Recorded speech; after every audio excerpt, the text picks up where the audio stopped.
오늘의 주요 뉴스입니다. 21대 국회의원을 뽑는 4.15 총선 공식 선거운동이 시작됐습니다. 어려운 민생 경제를 의식한 듯 여야는 일제히 새벽 시장과 근로 현장을 찾아 본격적인 총선 레이스에 돌입했습니다.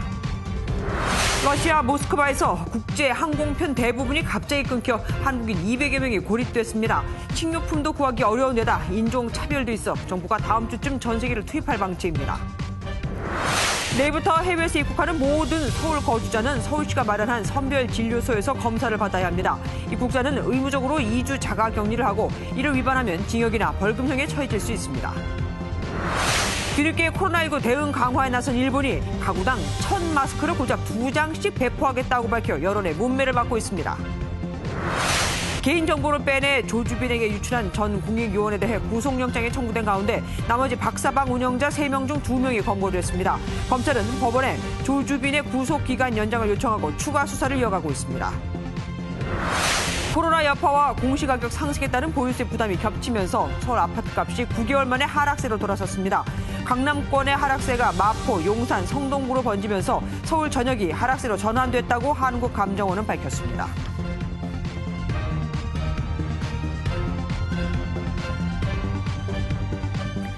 (21대) 국회의원을 뽑는 4.15 총선 공식 선거운동이 시작됐습니다. 여야 지도부는 출정식을 하고 저마다 민생 경제를 살리겠다며 지지를 호소했습니다. 먼저 이동화 기자가 보도합니다. 더불어민주당은 비례정당인 더불어시민당과 함께 국회에서 공동 출정식을 가졌습니다. 민주당은 코로나 국난을 극복하고 국민의 고통을 덜어드리도록 집중할 것이라며 안정적 국정 운영을 위한 지지를 요청했습니다. 국가의 명운이 달려있고 민족의 장래가 달려있는 역사적인 싸움입니다.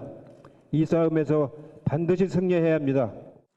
미래통합당도 미래한국당과 함께 선거운동 개시를 앞둔 어젯밤 광화문 이순신 동상 앞에서 출정식을 갖고 비장한 각오를 다졌습니다.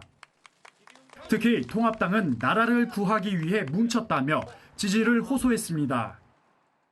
저와 미래통합당은 잘못된 국정을 바로 잡아달라고 하는 국민의 염원을 반드시 실현시킬 것입니다.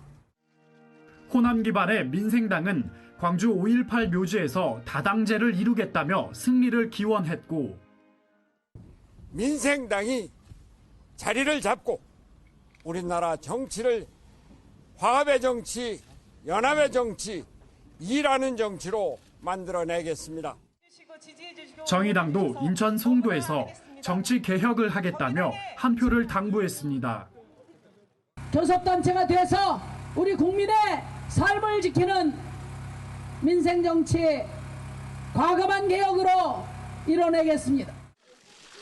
4월 15일 총선까지 각 당은 저마다 민생경제 회복의 적임자를 자처하며 국민의 지지를 호소할 예정입니다. MBN 뉴스 이동화입니다. 이번에는 더불어민주당과 미래통합당 등 주요 정당의 초반 판세를 분석해 보겠습니다. 민주당은 이번 총선에서 132석을 얻을 수 있다고, 미래통합당 역시 130석은 확보할 수 있다고 판단하고 있습니다. 김순철 기자가 보도합니다. 21대 총선 의석수는 지역구 253석과 비례대표 47석을 더해 모두 300석입니다. 지역구에서 130석을 얻으면 일당 지위를 무난히 얻을 수 있는 셈인데, 특히 121석이 달린 수도권에 여야 모두 사활을 걸고 있습니다. 더불어민주당은 수도권 92석을 포함해 모두 130석에서 당선이 가능할 것으로 분석했습니다. 특히 49곳이 달린 서울에서는 35석 이상을 넘길 것으로 보고 있습니다. 일단 저희가 130군데 정도까지는 비교적 이길 수 있겠다, 지역구에서. 그런 판단입니다. 미래통합당 역시 130석을 무난히 가져갈 것으로 판단하고 있습니다. 모두 65석에 걸려있는 PK와 TK 지역에서 최대 60석을, 수도권에서 50석을 확보한 뒤 충청과 광원에서 나머지 의석을 채울 수 있다는 계산입니다.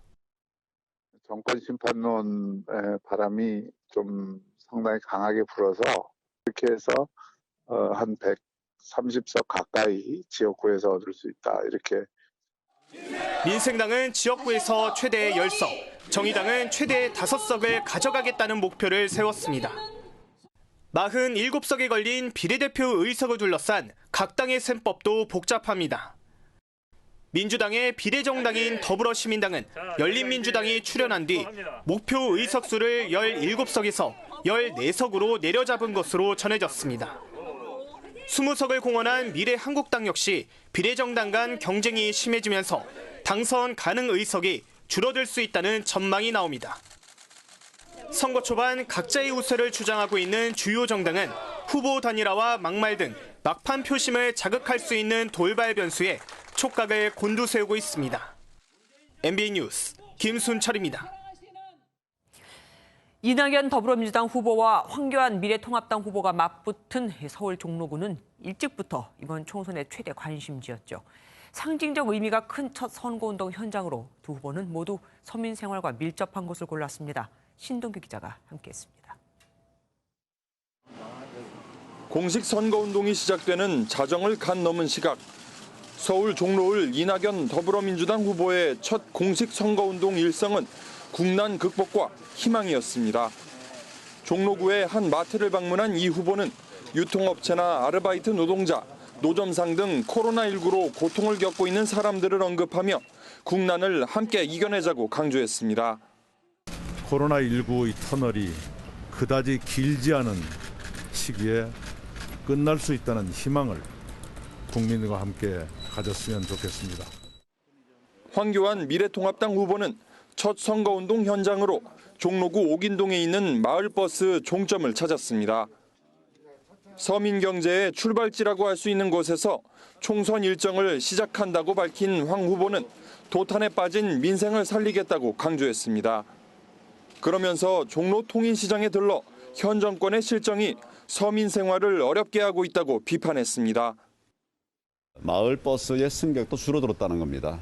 그만큼 경제활동인구가 줄었다는 얘기고 다 우리 서민 경제가 어려워졌다는 얘기죠. 이럴 때 큰 변환이 필요하고요.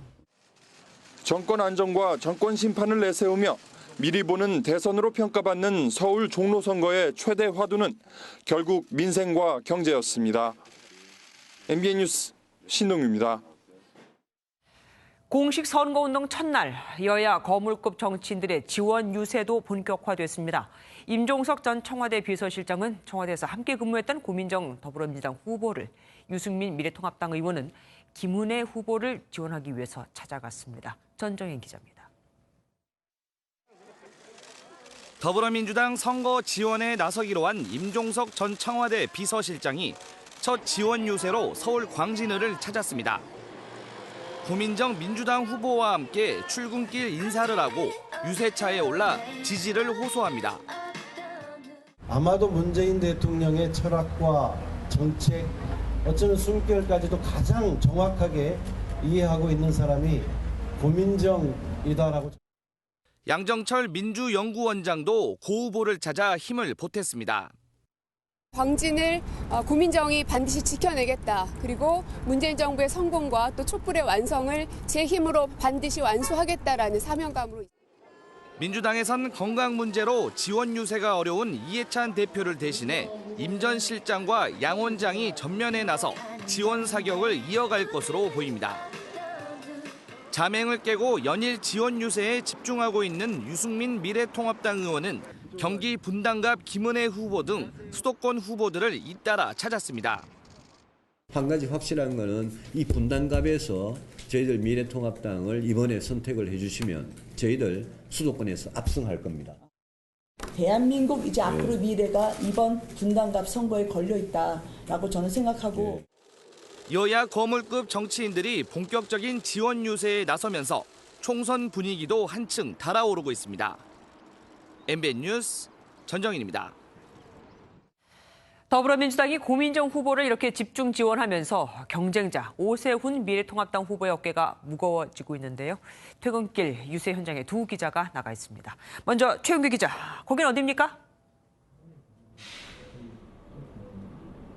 저는 지금 오세훈 미래통합당 서울 광진을 후보가 퇴근길 유세를 하고 있는 서울 광진구 자양 사거리에 나와 있습니다.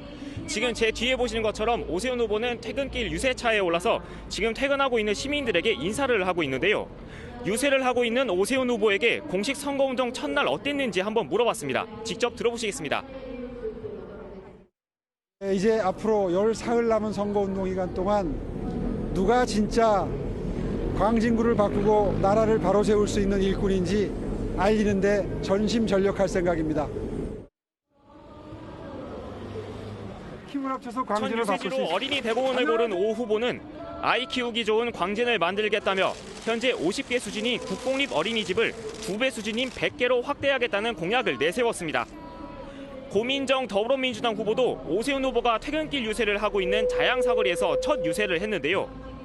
고 후보는 광진 주민들과 손잡고 문재인 정부의 완성을 위해 최선을 다하겠다며 구의역 일대 스타트업 허브와 1인 가구를 위한 생활 플랫폼을 구축하겠다고 밝혔습니다. 지금까지 서울 광진구 자양사거리에서 MBN 뉴스 최영규입니다. 서울 광진을에 이어 이번엔 판교 벤처밸리로 더 유명한 곳이죠. 경기 성남 분당구 갑 지역에 나가 있는 취재기자 연결해 보겠습니다. 김도영 기자, 그것도 퇴근길 인사가 한창이죠? 네, 김병관 더불어민주당 후보는 이곳 분당 서현역 앞에서 퇴근하는 유권자들에게 인사하고 있습니다. 사회적 거리 두기에 동참한다는 차원에서 선거 운동원들도 거리를 둔 채 차분하게 선거 운동에 임하고 있습니다. 김 후보는 분당과 판교가 대한민국의 미래며 성공 신화를 계속 이어가겠다는 포부를 밝혔는데요. 직접 들어보겠습니다.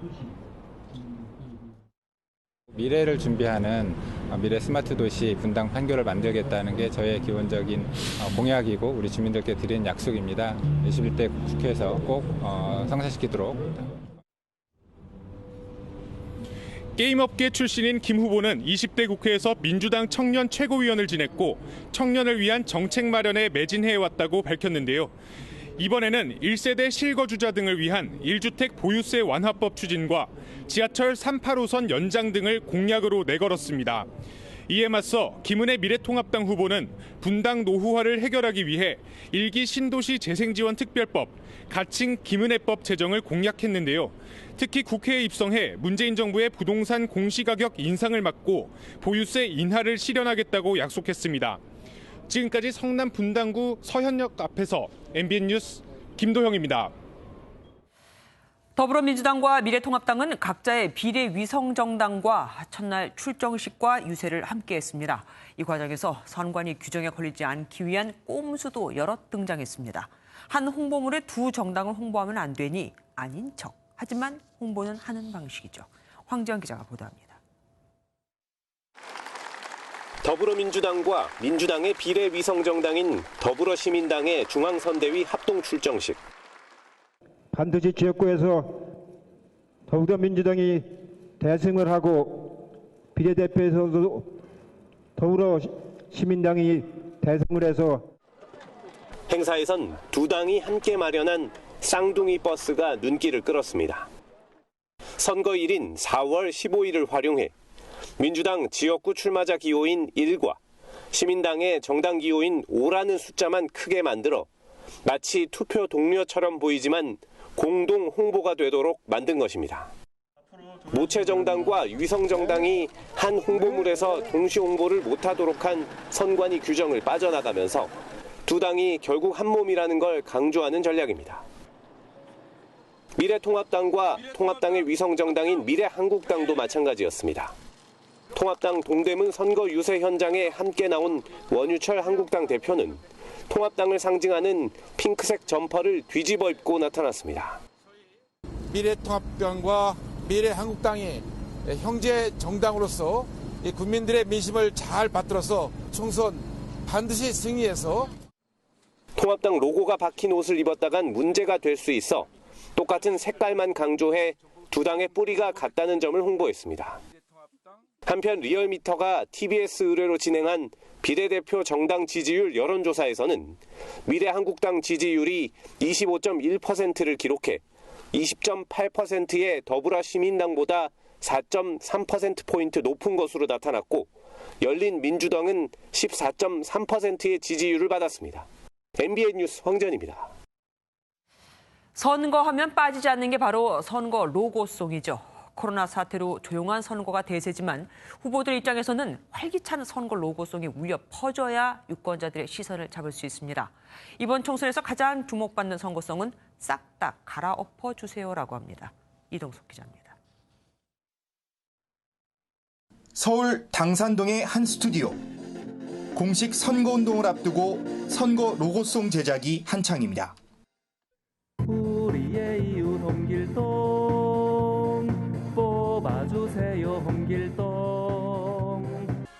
이번 총선에서 가장 주목받는 선거송은 가수 유산슬의 사랑의 재개발.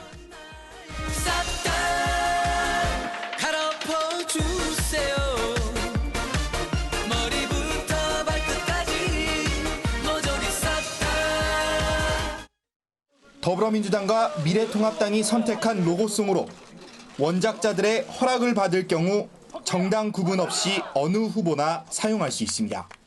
사람들한테 한 번에 기억될 수 있는 그런 쉬운 멜로디로 구성된 곡들이 선거송으로는 가장 선호받고 있습니다. 다만 민주당의 경우 코로나19 국난 상황을 고려해 차분한 유세를 강조했고 힘겨운 날들도 있지만 우리는 이겨낼 거야. 통합당은 빠르고 경쾌한 로고송으로 전세 역전 의지를 드러냈습니다. 힘들고 어려운 생활에 지쳐도 보이는 희망은. 현지 기원들은 직접 독특한 춤을 선보이며 눈길을 끈 바 있어 이번 총선에서도 실력 발휘에 나설지 관심입니다. 조용한 선거가 대세라고 하지만 선거일이 다가올수록 유권자의 시선을 잡기 위한 로고송 경쟁은 더욱 치열해질 전망입니다. MBN 뉴스 이동석입니다.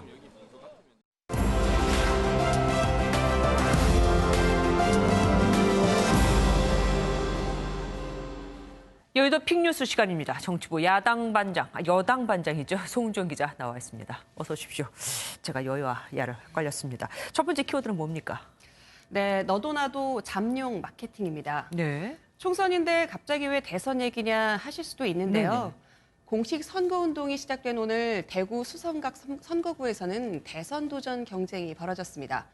더불어민주당 김부겸 후보가 출정식에서 차기 대선 도전을 선언하자 맞상대인 미래통합당 주호영 후보가 나도 대선 후보라며 맞불을 놓았습니다. 총선 출정식인데 대권 도전한다는 게 좀 말이 안 맞는 것 같은데요. 네, 아무래도 TK 대통령을 만들어 보자. 그러니 나를 지지해달라. 이런 이유에서 이제 대권 도전 선언을 한 것 같은데요. 네. 최근 천정배, 박지원 의원 등이 노골적으로 호남 대통령을 만들겠다며 선거 캠페인을 벌이고 있습니다. 전형적으로 지역 민심을 자극하는 선거 전략인데요. 예를 들어서 김부겸 후보가 대구에서 당선됐던 배경은 TK 지역에서도 대권 후보를 키워보자는 지역 민심이 깔려 있습니다. 네. 그래서 김부겸 후보 입장에서는 대권 도전을 약속해야만 지역구의 지지를 받을 수 있는 거고 표심을 뺏기고 싶지 않은 주호영 후보도 나도 대선 후보 전략을 꺼내든 것으로 보입니다. 원래 잠룡은 내가 아니라 남이 불러줘야 하는 게 아닌가 싶기도 한데요. 이와 같이 이렇게 직접 총선에 출마한 잠룡들도 있지만 그냥 지원 유세만 나온 잠룡들도 있잖아요. 네, 대표적으로는 민주당에선 임종석 전 비서실장, 통합당에서는 유승민 전 의원이 있습니다. 두 사람 모두 말씀하신 대로 선대위에서 공식 직책 없이 번외 유세 도우미로 나섰습니다. 네. 물론 소속 정당 후보 당선을 위한 지원 목적도 있지만 본인의 입지 다지기 의도도 있습니다. 그래서 총선이 대선 전초전이라는 얘기가 나오는 겁니다. 실제로 총선 이 성적표에 따라서 잠재적 대권 주자들의 정치적 명운이 갈린 적도 있었죠. 네, 20대 총선을 살펴보면요. 당시 대권 주자였던 문재인, 김무성, 안철수, 당시 당대표 운명을 보면 알 수 있습니다. 당시 성적표는 민주당 123석, 당시 새누리당 122석, 국민의당 38석으로 민주당이 웃었습니다. 일당을 탈환한 민주당은 문재인 당시 대표의 힘이 실렸고 대통령까지 당선이 됐죠. 네. 새누리당은 옥새파동 등으로 민심이 돌아서 일당을 빼앗겼고 그때부터 김 전 대표는 잠룡 후보군으로 거론되지 않고 있습니다. 총선에 매달릴만 합니다. 두 번째 키워드는 뭡니까? 네, 돈 없는 입당 마케팅입니다. 며칠 전 민생당 김동철 후보가 다른 당인 더불어민주당 이낙연 전 총리를 선거 홍보에 활용한다고 말씀드린 적이 있는데요. 예, 사진을 붙였었죠. 네. 이번에는 여수갑 현역 의원인 무소속 이용주 후보가 민주당 입당을 선거 마케팅으로 활용해 논란입니다. 민주당도 여기에 후보를 냈을 거 아니에요. 그런데 민주당에 입당할 거라고 공약을 하면 이거 말이 되는 겁니까? 예, 말이 안 되는데요. 예. 민주당에서 이제 주철현 후보가 뛰고 있는데 민주당을 활용해서 지지를 호소하는 건 누가 봐도 자연스러운 모습은 아닙니다. 네. 대체 왜 이런 마케팅을 하는지 당사자인 이용주 후보에게 물어봤습니다. 들어보시죠. 민주당에서 그 부분에 대해서 여러 가지 이야기가 논란이 되고 있는 것은 잘 알고 있습니다. 하지만은 더불어민주당이 개방적이고 포용적인 정당이기 때문에 그 당에 같이 참여하겠다는 것에 대해서 민주당의 이견이 있을 리는 없을 거라고 봅니다. 이 후보 말과 달리 민주당은 전형적인 꼼수 마케팅으로 유권자를 기만하는 행위라고 비판했습니다. 이낙연 공동 상임선대위원장의 말을 들어보시죠. 그렇게 정당을 그냥 담장 넘어다니듯이 쉽게 넘어다닐 수 있는 거라고 생각하는 그것 자체가 저로서는 마땅치 않습니다. 어쨌든 자칫 그냥 명분 없이 우선은 국회의원이 되고 보자는 걸로 비춰질 수도 있겠습니다. 민주당도 선을 그었잖아요. 선거법 위반에 해당되지는 않는 건지 그것도 궁금합니다. 네, 그래서 중앙선관위에 유권 해석을 요청했는데 문제가 없다고 합니다. 선관위 관계자는 선거법 위반 조항이 없다며 입당 의지를 표현하는 건 특별히 문제가 되지 않는다는 공식적인 답변을 줬는데요. 선거법에 위반되지 않는다고 다 해결되는 건 아닙니다. 이용주 후보는 민주당을 탈당하고 당적을 3번 옮긴 이력이 있는데요. 네. 유권자들은 이런 모습을 어떻게 평가할지 20대 총선 결과로 판단할 수 있을 것으로 보입니다. 예, 선거 결과가 얘기를 해주겠죠. 오늘 말씀까지 듣겠습니다. 4.15 총선 승부처를 가다 이번에는 선거구 분구로 첫 선거를 치르는 세종을로 가보겠습니다. 정치 신인 강준현 더불어민주당 후보와 보수 잠룡 김병준 미래통합당 후보가 맞붙는 곳입니다. 권영봉 기자가 다녀왔습니다. 이곳 세종시는 이번 총선부터 지역구가 갑과 을로 나뉘었습니다. 지난 두 차례 선거에선 이해찬 더불어민주당 대표가 연달아 당선됐는데요. 이 조치원역이 있는 세종을 지역구는 농촌 지역을 품고 있어 이번에는 치열한 격전을 예고하고 있습니다.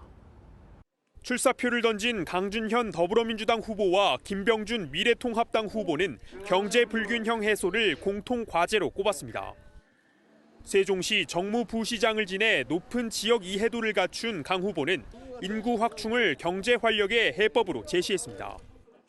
이사 온 지 57년 됐습니다. 도시 재생 사업과 택지 개발을 통해서 1만 호 주택을 공급을 하고 10만 인구를 조성하는 게 제 공약입니다.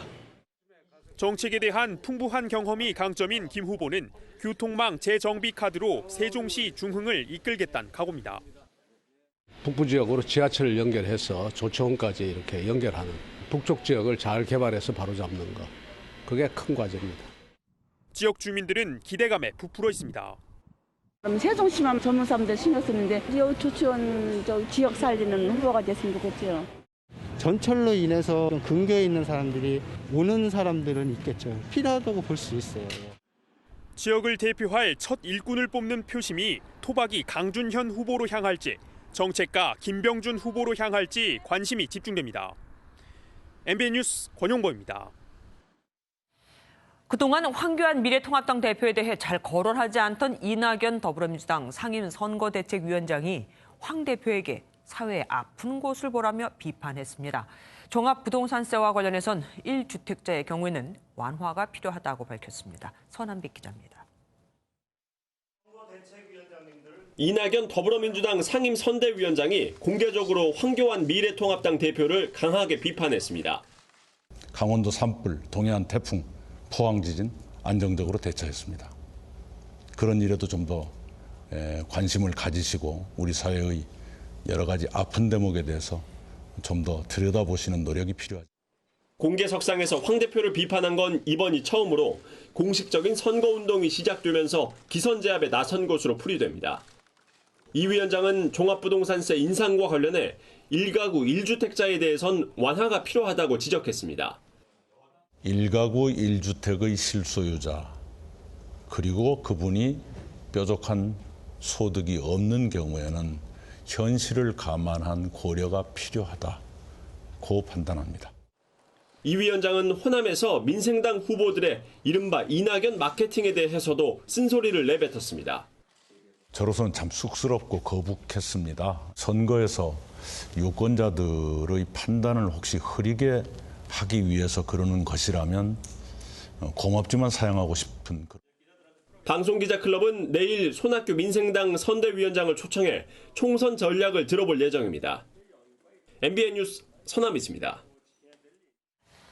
더불어민주당에서 코로나19 대책 재원 마련을 위해 무기명 채권 발행을 검토한다는 소식에 돈 세탁 우려가 있다며 비판이 들끓었습니다. 오죽하면 스스로 효자 정당이라고 했던 열린민주당에서까지 한 대 맞을 소리라고 했을까요? 결국 민주당은 개인 의견이었다며 선을 그었지만 논란은 가라앉지 않고 있습니다. 주진희 기자입니다. 더불어민주당 내부회의에서 코로나19 대책 재원 마련을 위해 한시적으로 무기명 채권 발행을 검토한 것으로 전해지자 안팎에서 비난이 쏟아졌습니다. 무기명 채권은 채권자의 이름이 표시되지 않는 채권으로 1998년 외환위기 때 발행됐다. 불법 자금 세탁에 악용됐다는 비판을 받았기 때문입니다. 바보가 아니라 이거는 한 대 쥐어 맞을 소리입니다. 우리나라가 지금 국채 발행을 하는데 정상적인 국채 발행하는데 무슨 장애가 있다고. 진보 성향의 시민단체인 경제정의실천시민연합도 경제가 어려울 수 있으니 검은 돈이라도 세탁해서 사용하자는 발상이라며 이는 무지하거나 코로나19 사태 계기로 도입하려는 꼼수라고 비판했습니다. 하태경 미래통합당 의원도 SNS에 신라젠이나 라임에 부정한 돈, 이번엔 세탁이라도 하려는 거냐며 비난을 덧붙였습니다.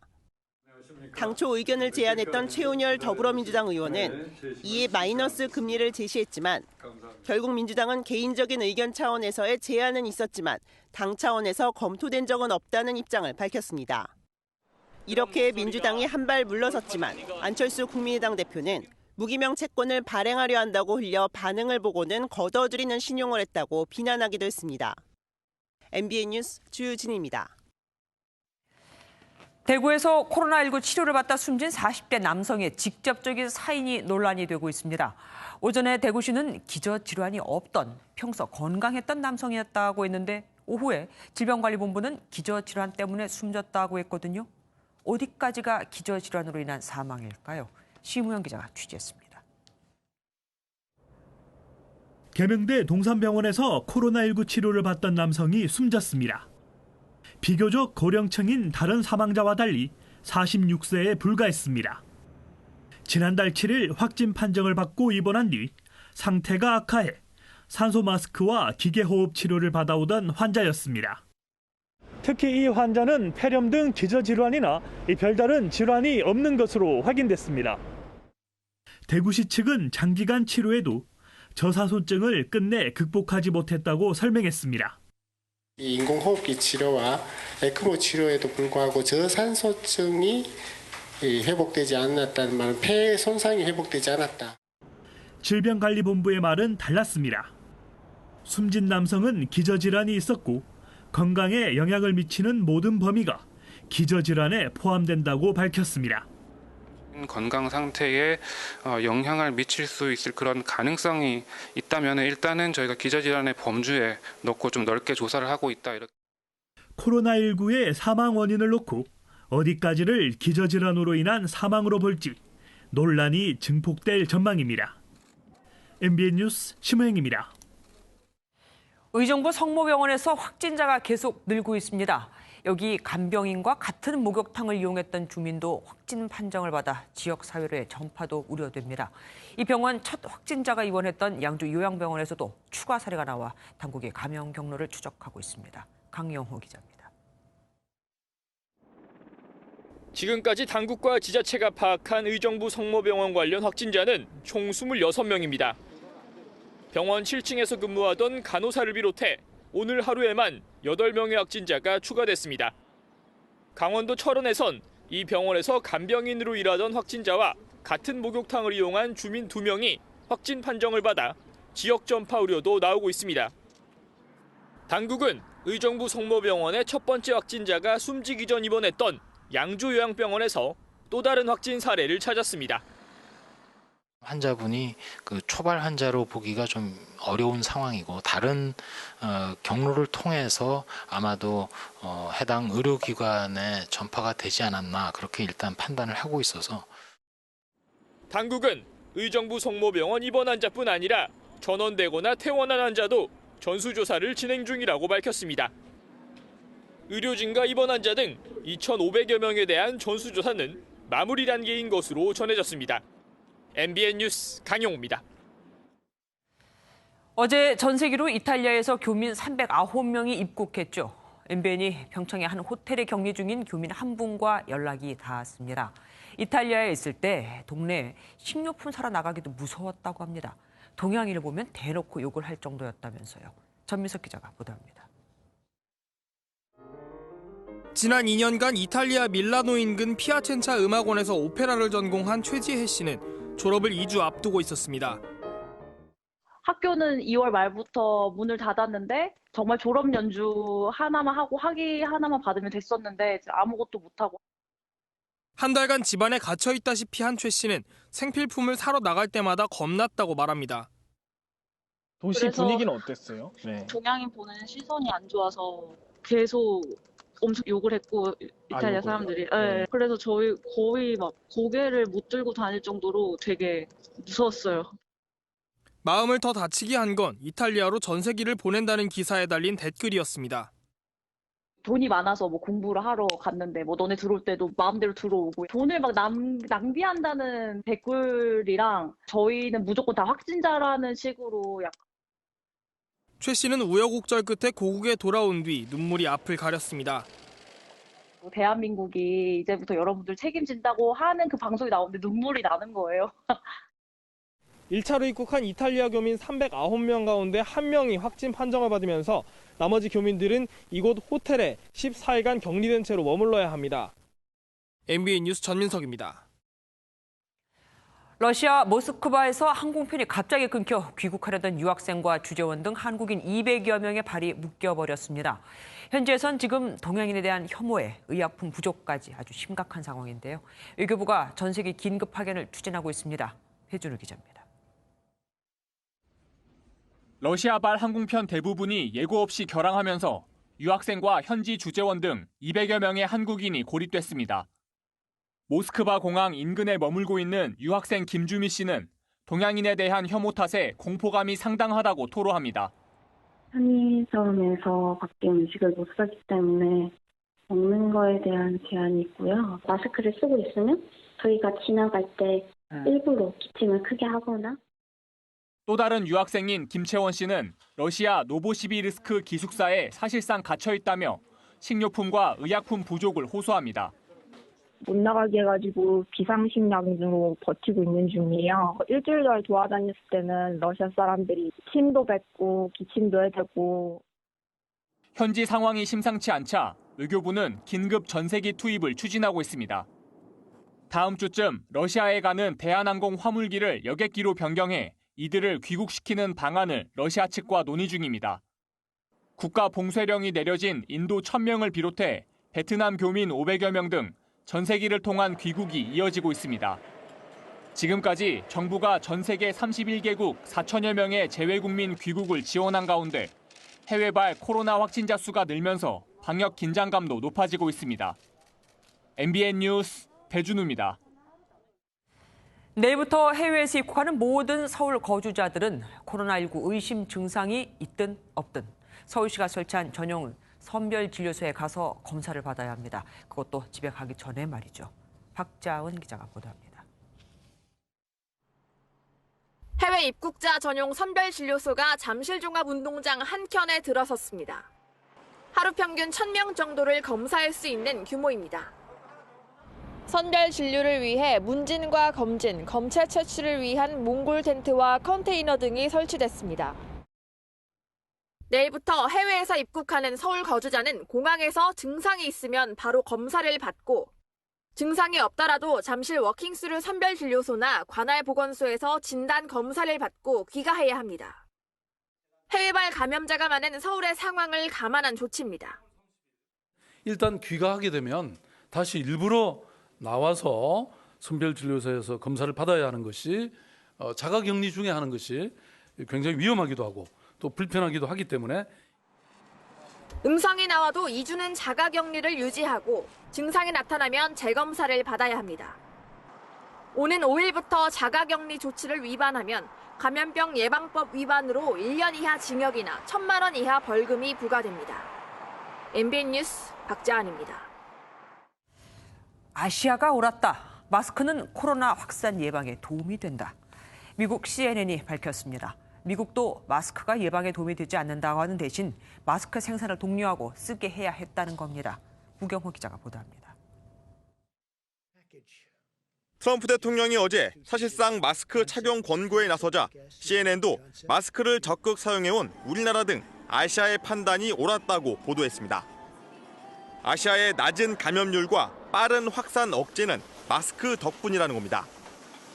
그러면서 미국도 마스크가 예방에 도움되지 않는다고 말하는 대신 생산 증대와 사용 권고를 했더라면 많은 감염을 피할 수 있었을 것이라고 전했습니다. 미국은 확진자가 이제 20만 명을 넘었고 1일 사망자가 처음 1,000명을 넘기는 등 세계 최대 코로나 피해국이 됐습니다. 유방암 투병 중 코로나19에 감염된 미국 워싱턴주의 42살 한 엄마가 6 자녀와 유리창을 사이에 두고 무전기로 작별 인사를 나눈 뒤 세상을 떠난 안타까운 사연도 전해졌습니다. And they placed the walkie-talkie right by her bedside on the pillow. I told her I loved her. I told her everything's going to be all right with the kids, you know. 아빠도 이미 사망해 고아가 된 이들에게 모금 운동이 벌어져 현재까지 우리 돈 5억 4천만 원 가량이 모였습니다. 코네티컷주에서는 생후 6주 된 갓난아이가 어제 확진 판정을 받은 지 하루 만에 숨을 거뒀습니다. 공식 확인된 사망자 가운데 세계 최연소에서 애도의 물결이 일고 있습니다. MBN 뉴스 구경호입니다. 뒤늦게 코로나 대응을 강화하고 있는 일본은 황당한 마스크 공급 계획을 발표했다가 여론의 문매를 맞고 있습니다. 가구당 1,000마스크 2장씩 배포한다는 내용인데 일본은 모두 1인 가구인가 봅니다. 장명훈 기자입니다. 아베 신조 일본 총리는 코로나19 확산 방지를 위해 전국 5천만 가구에 마스크를 배포하겠다고 발표했습니다.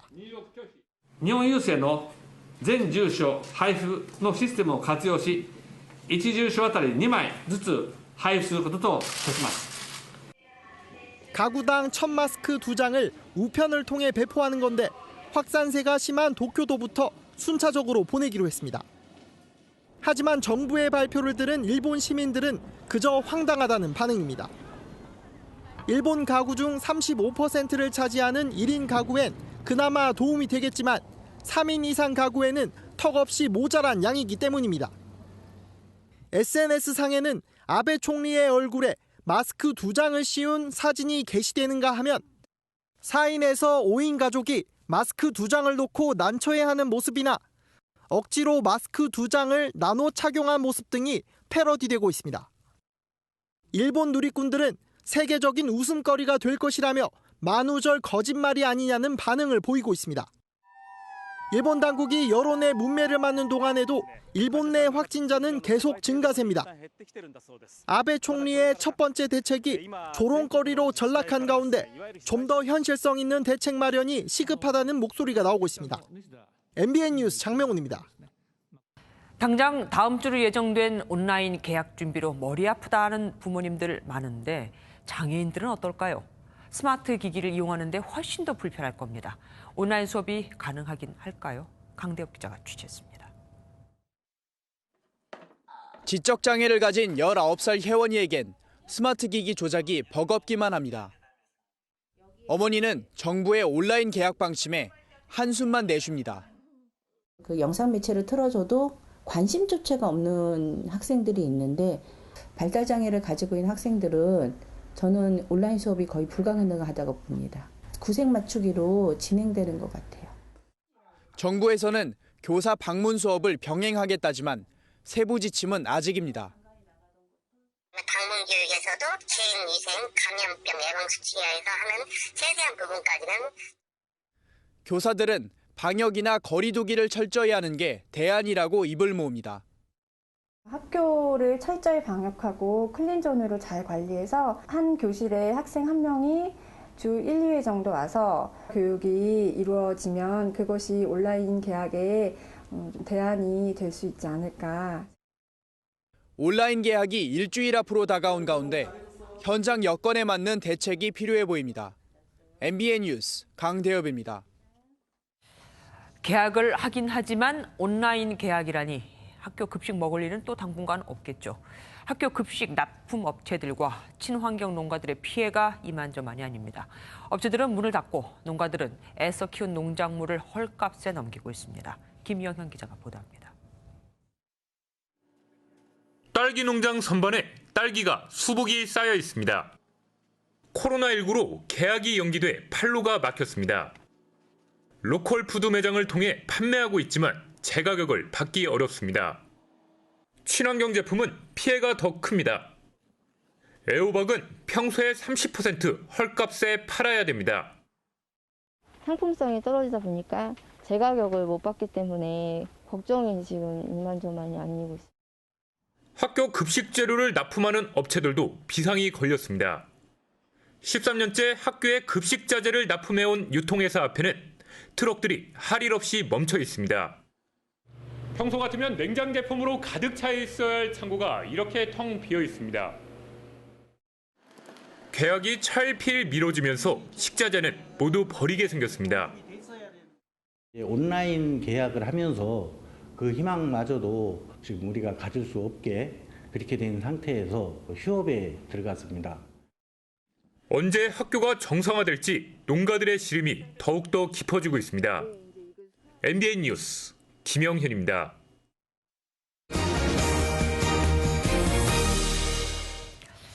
불법으로 조회한 개인정보를 조주빈에게 넘긴 혐의로 전 주민센터 공익요원이 그에게 구속영장이 청구됐습니다.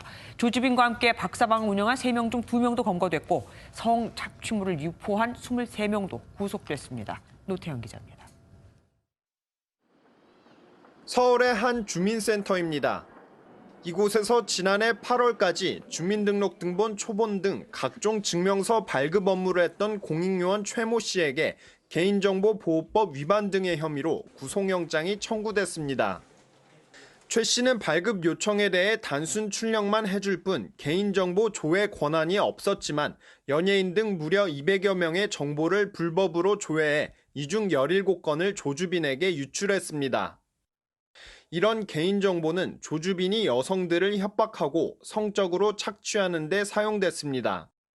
MBN 취재 결과 최 씨는 조주빈에 대한 주변 사람들의 증언처럼 인사를 잘하고 업무에도 적극적이어서 주민센터 직원들과 관계가 원만했던 것으로 파악됐습니다.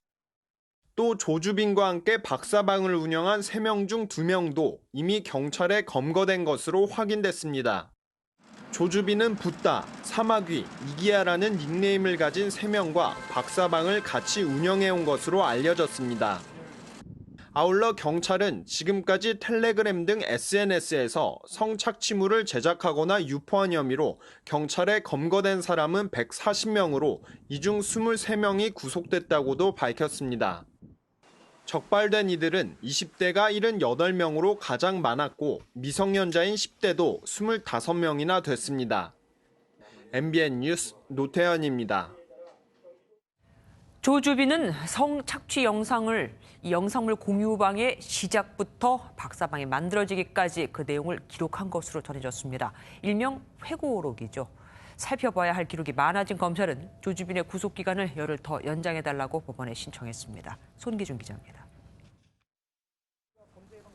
조주빈을 6번째로 소환한 검찰은 텔레그램에서 어떤 그룹방을 운영했고 누가 관여했는지 등을 집중적으로 캐물었습니다. 또 조주빈의 구속기간 연장을 법원에 신청했는데 법원이 이를 받아들이면 조주빈의 구속기간은 오는 13일까지 늘어납니다. 조주빈의 황당한 행적도 계속 드러났습니다. 조주빈은 성착취물 공유방의 형성부터 박사방 관리자가 되기까지의 내용이 담긴 회고록을 작성해 텔레그램방에 게재하기도 했는데 앞선 조사에서 검찰은 회고록의 사실 여부도 확인한 것으로 알려졌습니다. 피해자들을 향한 2차 가해를 막기 위한 지원도 시작됩니다. 우선 신원이 확인된 피해자 16명을 위한 피해자 국선 전담 변호사를 선정했습니다. 특히 피해자들의 이칠 권리 실현을 위해 이름과 주민등록번호를 변경하기 원하는 13명의 경우 즉시 절차가 진행됩니다. 검찰 관계자는 피해자마다 각기 다른 변호사를 선임하지 않고 한 명의 전문 변호사를 선정해 효율적 피해자 지원이 가능하도록 하고 피해자 정보 유출 우려를 차단했다고 밝혔습니다. 또 최대 5천만 원 한도 내에서 피해자들에게 치료비 등 경제적 지원을 진행하고 온라인상 불법 영상물도 지속적으로 삭제할 방침입니다. MBN 뉴스 송규준입니다. N번방 이용자로 의심되는 사람의 신상을 털어 이를 텔레그램 대화방에서 공개하는 민간 단체가 있습니다. 자신들을 자경단이라고 부르는 등 언뜻 정의로워 보이지만 경찰의 수사 대상에 올랐습니다. 신상 공개 과정에서 개인정보 침해는 물론 피해자에 대한 2차 가해까지 일어나고 있거든요. 윤지원 기자가 보도합니다. 온라인 성범죄 의심자의 신상 정보를 공개하는 텔레그램 대화방 주홍글 씨입니다. 주민등록증을 들고 사진을 찍은 남성들의 사진이 셀 수 없이 많이 올라와 있고 성착취방 참여 정황과 해당 인물의 이름, 연락처까지 공유돼 있습니다. 자필 반성문 사진과 사과 영상으로 망신 주기를 하는 게시물도 다수 올라와 있습니다. 한 것에 대해 진심으로 사죄합니다. 이 대화방에 참여하는 인원은 11,000여 명, 이미 200여 명의 신상 정보가 노출돼 있습니다. 이들은 스스로를 지키기 위한 조직이라며 텔레그램 자경단이라고 자처하고 있지만 부정적 시선도 많습니다. 무분별한 신상정보 공개 자체가 범죄인데다 범죄 정황을 공개하는 과정에서 피해자의 이름이나 피해물이 노출되는 등 2차 피해가 발생하고 있는 탓입니다. 일각에선 이들 역시 한때는 가해자였을 가능성이 있다고도 분석합니다.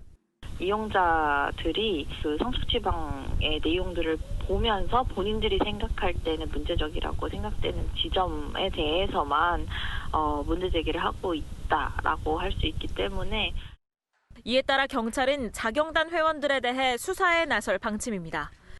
경찰은 자경단의 행동이 개인정보 침해 소지가 많다며 수사 협조를 받기보다는 수사를 해야 하는 상황이라고 밝혔습니다. MBN 뉴스 윤지원입니다. 박사방 사건에 가담한 왓치맨과 태평양 등 핵심 피해자들이 매일같이 반성문을 제출하면서 가명을 노린 게 아니냐는 논란이 뜨겁죠. 성범죄 가해자들이 모인 온라인 커뮤니티에서는 가명을 위한 모범 반성문이 돈으로 거래가 되고 있습니다. 불우한 유년 시절을 보냈다는 내용을 넣으라는 등 여러 조언과 함께요. 손하늘 기자가 취재했습니다. 성범죄를 저질러 수사와 재판을 받고 있는 가해자 등 2만여 명이 모인 온라인 커뮤니티입니다. 자신이 쓴 반성문을 올려 상담하면 다른 회원들이 댓글로 조언을 해줍니다. 글자 크기와 줄 간격을 정해주는가 하면 가장 강력한 양형 자료라며 실제로 감형에 성공한 반성문을 참고해 짜깁기를 하라고도 조언합니다. 이벤트 사은품으로 반성문을 보내주기도 합니다. 게시글의 안내대로 거래 사이트에 들어가 봤습니다. 지하철 성추행범이 검찰에 제출하는 반성문, 후회하는 가해자가 경찰에 제출하는 반성문 등 사례도 가격도 천차만별입니다. 5만 원짜리 반성문을 직접 구매해 살펴봤습니다.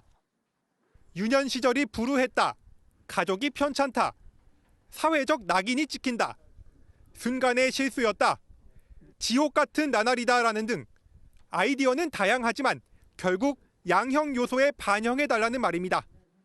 말 몇 마디나 글자 몇 개로 감형이 될 수 없다고 생각을 하고 오히려 괘씸한 느낌이 더 크니까 이건.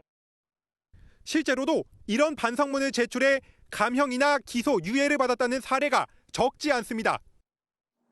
전문가들 사이에선 감경 제도가 지나치게 자의적이라는 목소리가 나옵니다. 반성문이 제출되었다는 사정 그거 하나만으로 객관적인 반성을 실제로 하는지 그런 거에 대한 판단 기준이 전혀 없음에도 불구하고 텔레그램 성착취 가해자들의 반성문 제출이 이어지고 있는 가운데 반성하는 태도를 어디까지 인정할지를 두고 논란은 더 뜨거워질 전망입니다. MBN 뉴스 손하늘입니다. 그제 저녁 가수 휘성이 한 건물 화장실에서 수면 마취제를 투약하고 쓰러진 채 발견됐죠. 취재진이 당시 CCTV를 입수해 살펴보니 투약 직전에 한 남성을 만나 약물을 거래하고 있었습니다. 김민현 기자가 단독 보도합니다. 흰색 점퍼를 입은 가수 휘성이 택시에서 내립니다. 은행 앞을 서성이다 어디론가 전화를 걸더니 주차장 쪽으로 걸어가 패딩을 입은 한 남성과 만납니다. 남성과 한동안 이야기를 나누고 내용물을 확인한 뒤 검은 봉지를 건네받습니다. 휘성이 수면 마취제를 투약하고 쓰러지기 직전 판매자로 추정되는 인물과 해당 약물로 추정되는 물건을 주고받는 장면입니다. 가수 휘성이 건물에 들어선 지 30분 만에 이곳에서 쓰러진 채 발견됐습니다. 바닥에는 검은 비닐봉지와 함께 주사기와 약병이 놓여 있었습니다. 처음에는 아예 제 대답을 이해하지 못하시고 이상한 대답을 하실 정도로 의식이 없으셨다가 추워서 떠는 듯한 그런 떨림이 계속해서 지속되고 있었습니다. 경련 같은 거라고. 현장에서 발견된 약물은 프로포폴처럼 전신 마취제의 일종인데 마약은 아니지만 전문 의약품이어서 의사의 처방 없인 살 수 없습니다. 경찰 조사에서 휘성은 인터넷에서 알게 된 사람과 거래했다고 진술한 것으로 알려졌습니다. 경찰은 휘성의 약물 입수 경위 등을 조사하고 있습니다. MBN 뉴스 김민영입니다. 코로나 여파가 컸던 지난 3월 국내 5대 시중은행의 대출 규모가 무려 20조 원이나 폭증했습니다. 전달보다 대출이 10조 원 이상 는 건 역대 단 3번뿐입니다. 우선 주택담보대출과 신용대출을 포함한 가계대출이 한 달 전보다 6조 7천억 원가량 늘었는데 전달 증가폭의 무려 3배에 가까운 겁니다. 여기에 소상공인을 포함한 중소기업 대출이 5조 원, 보통 증가액이 2조 원대에 머물던 대기업 대출도 8조 원이나 늘었습니다. 가게와 자영업자는 물론 심지어 대기업까지도 너나 할 것 없이 빚을 내 간신히 버티고 있는 겁니다. 운항 노선이 90%나 감소한 항공업계는 당연히 기내식 먹을 일도 줄었겠죠. 기내식 공장도 거의 멈춰서는 상황이 되면서 감원 칼바람이 불고 있습니다. 정주영 기자가 현장을 취재했습니다. 인천국제공항을 오가는 30여 개 글로벌 항공사의 기내식을 납품하는 공장입니다. 음식을 그릇에 담는 작업장 곳곳이 텅텅 비었습니다. 하루 8만 식에 달했던 생산량은 3,000식 밑으로 떨어져 공장 가동률은 3%대에 불과합니다. 여객기에 실릴 완성된 기내식은 이게 전부입니다. 국제선 노선이 90% 넘게 끊기면서 갈 곳 잃은 밀카트들이 가득 쌓여 있습니다. 일감이 사라지면서 관련 협력업체 직원 1,800여 명 중 절반이 일자리를 잃었고 20%인 350명만 출근하고 있습니다. 입사 한 33년 됐는데요. IMF, 사스, 금융위기 등등 다 겪어봤지만 이렇게 식수가 안 나간 적은 처음 봤어요. 기내 청소와 보안 검색 등 다른 협력업체들의 사정도 마찬가지. 대형 항공사도 예외가 아닙니다. 아시아나항공 모든 직원이 15일 이상 무급 휴직에 들어간 가운데 대한항공도 전 직원을 대상으로 6개월 유급 휴직을 검토하고 있습니다. 이스타항공은 저비용 항공사 중 처음으로 직원 1,600여 명 중 45%가량을 구조조정한다는 방침입니다. 정부가 저비용 항공사에 3천억 원을 지원하겠다고 약속했지만 지금까지 실제 지원된 금액은 42%에 불과합니다. 항공업계는 독일과 미국처럼 정부의 전폭적인 지원 없이는 조만간 업계 기반이 붕괴될 수 있다고 호소했습니다. MBN 뉴스 정주영입니다. 서울 아파트값이 9개월 만에 하락세로 돌아섰습니다. 정부의 부동산 대책에 코로나발 경기 침체 우려까지 겹친 건데 본격적인 하락세가 시작된 건지에 대해서는 의견이 분분합니다. 송한진 기자가 보도합니다. 서울 도곡동의 한 아파트 단지입니다. 지난해 12월 30억 원 가까이 거래된 전용 면적 121제곱미터 아파트의 최근 호가는 5억 원이나 떨어졌습니다. 풍선 효과로 반사이익을 톡톡히 봤던 강북 지역까지 최근 시세보다 싼 매물이 나오고 있습니다. 코로나19로 인한 금융시장 불안과 공시가격 상승에 따른 보유세 부담이 영향을 미친 것으로 보입니다. 실제로 한국감정원이 발표한 이번 주 서울 아파트 가격은 지난주에 비해 0.02% 떨어져 9개월 만에 하락세로 돌아섰습니다.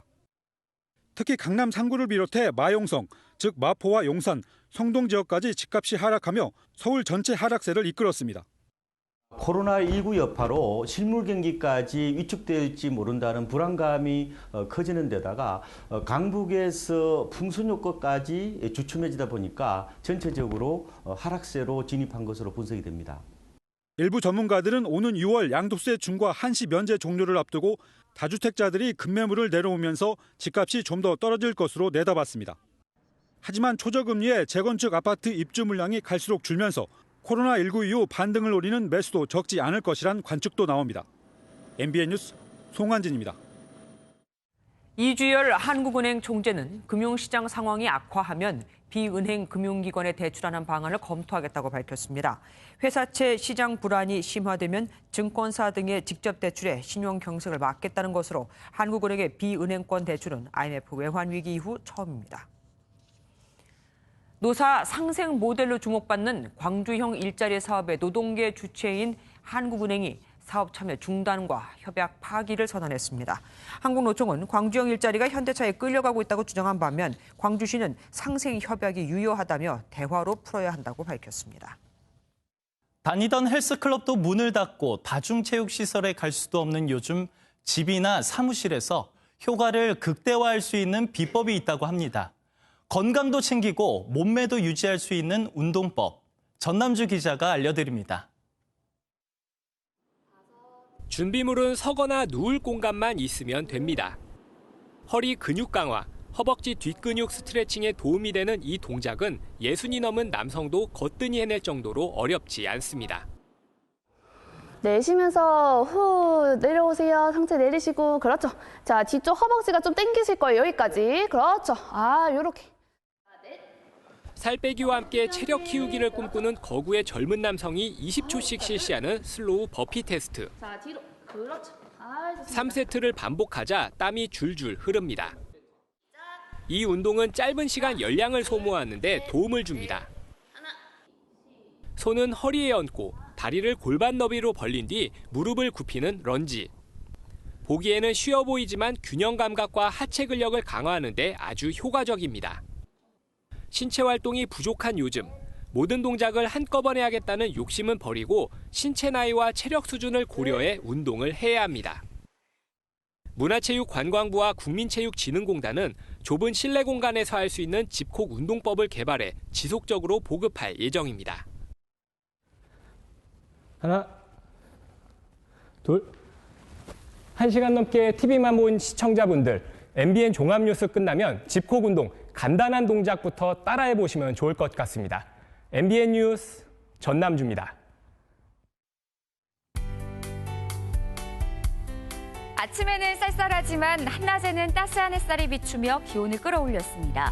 당분간 맑은 가운데 일교차가 크게 벌어지는 전형적인 봄 날씨가 이어지겠는데요. 내일 서울의 아침 기온은 5도 선까지 떨어지겠지만 한낮에는 16도까지 오르며 기온차가 10도 안팎으로 벌어지겠습니다. 한편 모레에는 차고 건조한 바람이 불어들면서 오늘 낮과 비교했을 때 모레에는 3, 4도가량 기온이 큰 폭으로 떨어지겠습니다. 대기의 건조함은 더욱 심해지고 있습니다. 중부 곳곳에 내려졌던 건조특보는 현재 남부 내륙으로까지 확대된 모습입니다. 내일 아침 중부 내륙 일부 지역은 0도 가까이 떨어지면서 농작물 냉해 피해가 발생할 수 있어서 유의가 필요하겠습니다. 남부지방 광주의 낮 최고 기온은 18도까지 오르며 포근하겠고요. 영남 지역도 맑은 가운데 한낮에는 20도 선까지 오르겠습니다. 동해안 지역 내일 밤부터 바람이 매우 강하게 불면서 강풍주의보가 발효되겠습니다. 다가오는 주말에는 중부지방을 중심으로 쌀쌀한 날씨가 예상됩니다.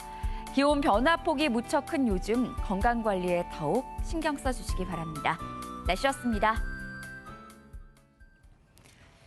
MBN이 선정한 이 한 장의 사진입니다. 이게 뭔지 아십니까? 공동묘지입니다. 하루 1000명씩 코로나19 확진자가 늘고 있는 브라질에서 미리 묘자리를 준비하고 있는 겁니다. 남미 최대의 공동묘지 회사는 부지의 30%에 해당하는 지역을 새로 증축했죠. 묘지가 아닌 치료에 앞장서고 있는 우리나라가 고마울 따름입니다. MBN 종합뉴스 여기서 마치겠습니다. 함께해 주신 여러분